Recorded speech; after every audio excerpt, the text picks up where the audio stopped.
Salam sejahtera, terima kasih karena bersama dengan saya di Nazarene Unity Channel. Patutkah bersatu dan pas bercerai? Itu soalan pertama yang saya ingin ajukan kepada Anda semua hari ini. Patutkah pas dan bersatu bercerai saja? Itu soalan pertama. Soalan yang kedua, patutkah Perikatan Nasional bubar saja? Ini gara-gara satu laporan di Malaysia kini menulis pemimpin bersatu kesal penglibatan PAS dalam himpunan sokong Najib. Kini pemimpin bersatu dah mula berani kesal dengan penglibatan PAS dalam perhimpunan menyokong Najib. Itulah seperti yang netizen kata baru-baru ini, PAS dah semakin hilang arah, hilang tujuan dan hilang modal politik.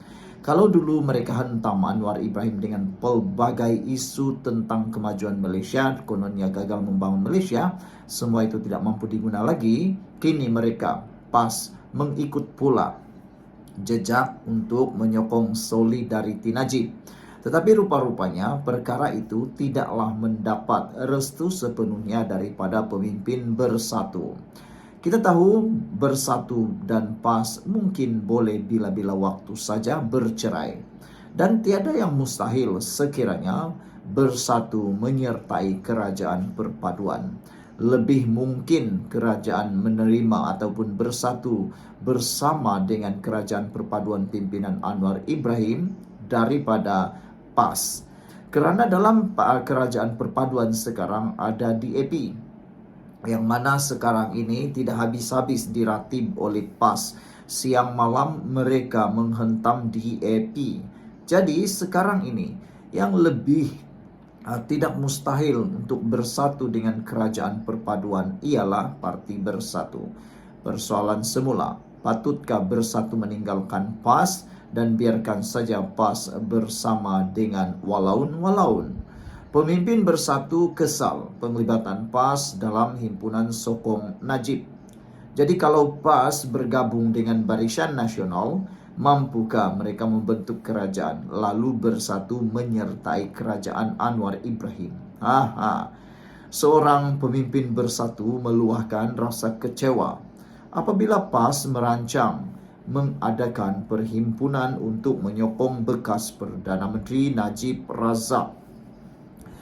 Saudara-saudara sekalian, Setiausaha Perikatan Nasional Wilayah Persekutuan Mahathir Mohamad Rais menyifatkan penglibatan pembangkang dalam perhimpunan itu sebagai mengecewakan dan berbaur politik oportunis.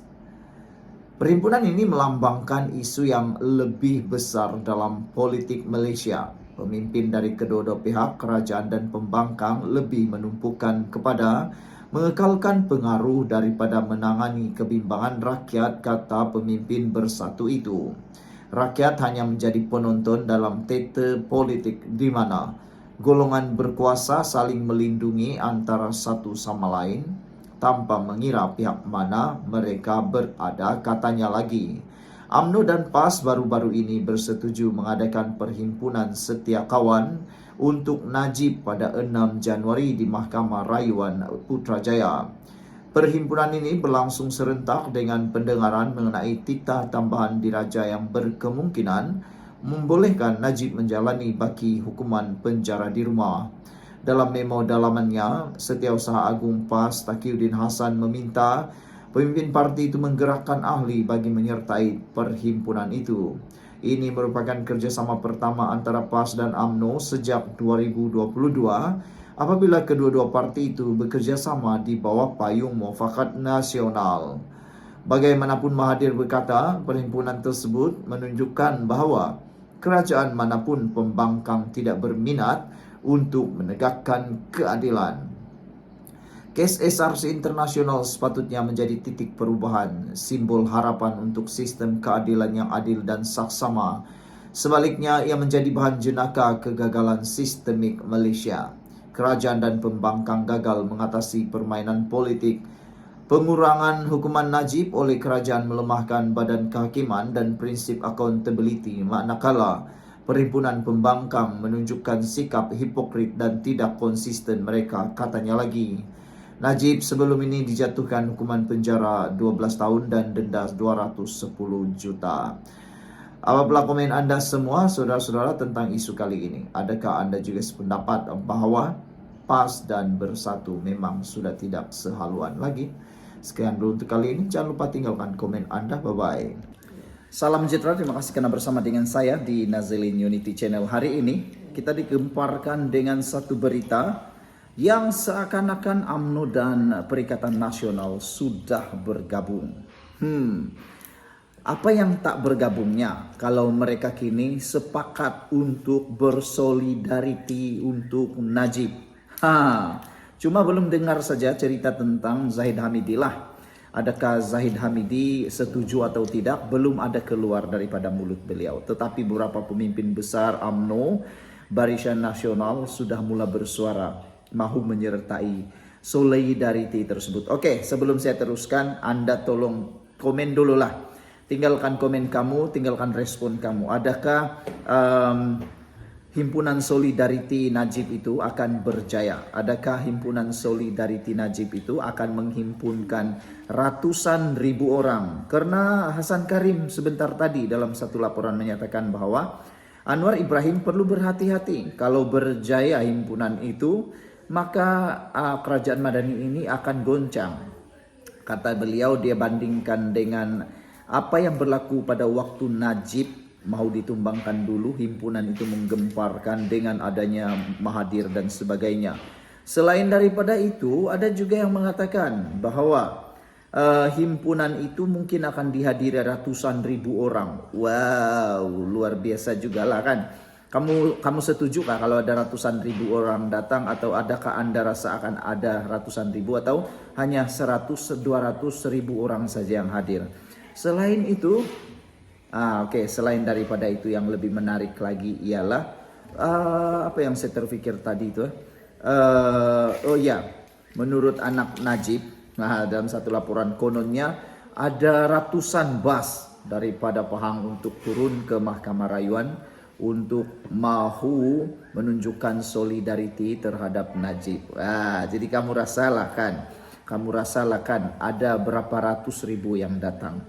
Adakah betul ini sebagai penangan kepada Anwar Ibrahim? Oke, itu soalan pertama. Soalan kedua, betulkah apa yang dinyatakan oleh Hasan Karim bahwa kalau himpunan itu berjaya akan menggoncang kerajaan Madani, ataupun ia hanya angan-angat majnin yang tidak akan kemana, yang tiada manfaatnya, dan lebih teruk lagi tidak kesampaian? Oke. Kalau dulu yang dipertahankan itu bukanlah, ataupun solidarity, ataupun himpunan itu bukan solidarity.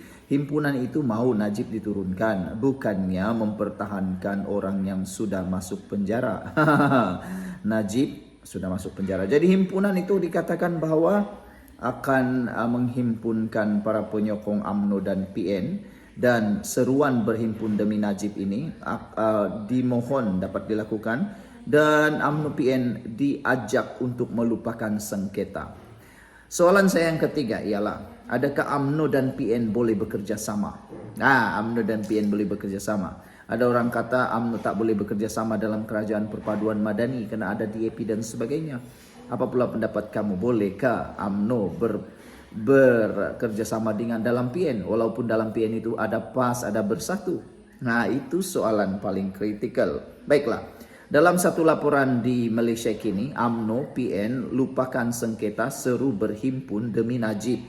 UMNO dan PN dijangka memilih gencatan senjata dan bergabung seketika apabila dijangka akan bersolidariti bersama untuk bekas Perdana Menteri Najib Razak dalam Mahkamah Rayuan, di Mahkamah Rayuan pada 6 Januari nanti. Himpunan Setia Kawan itu bertepatan dengan perbicaraan Mahkamah Rayuan berhubung dakwaan titah tambahan diraja yang boleh membenarkan Najib menjalani baki hukuman penjaranya di bawah tahanan rumah. Dalam memo dalaman yang turut dilihatnya atau dilihat oleh Malaysia kini, Setiausaha Agung PAS Taqiyuddin Hasan menyeru pemimpin parti untuk menggerakkan ahli ke perhimpunan itu yang dijadwalkan pada jam 9 pagi di luar Istana Kehakiman di Putrajaya.